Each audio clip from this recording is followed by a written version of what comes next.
নাহমাদুহু ওয়া নুসাল্লি আলা রাসূলিহিল কারীম, আম্মা বাদ। সম্মানিত দ্বীনী ভাইয়েরা, অনেক সময় অনেকেই জিজ্ঞেস করেন যে আমরা একই পরিবারে একাধিক ভাই, যৌথ পরিবার আমাদের। এক্ষেত্রে কি আমাদের প্রত্যেক ভাইয়ের উপর কোরবানি ওয়াজিব কিনা? সম্মানিত দ্বীনী ভাইয়েরা, এই ক্ষেত্রে মৌলিক বিষয় হলো ভাই, কোরবানি ওয়াজিব হওয়ার জন্য যৌথ পরিবার নাকি আলাদা পরিবার সেটা বিবেচ্য নয়, সেটা ধর্তব্য নয়। কোরবানির ক্ষেত্রে মৌলিক বিষয় হচ্ছে যে আপনি সাহেবে নেশাব কিনা। এক ফ্যামিলিতে যদি ১০ জন বসবাস করে আর এই ১০ জন ব্যক্তিও যদি সাহেবে নেশাব হয়, তাহলে প্রত্যেক ব্যক্তির উপর কোরবানি ওয়াজিব।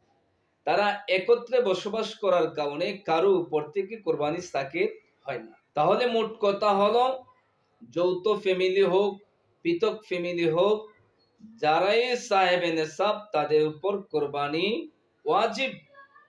এক ফ্যামিলিতে ১০ ভাই থাকে, ১০ ভাইয়ের মধ্য থেকে ১০ ভাই যদি আপনার সাহেবে নেশাব হয়, তাহলে একজন যদি কোরবানি দেয় তাহলে বাকি ৯ জনের কোরবানি আদায় হবে না, প্রত্যেকে কোরবানি দিতে হবে।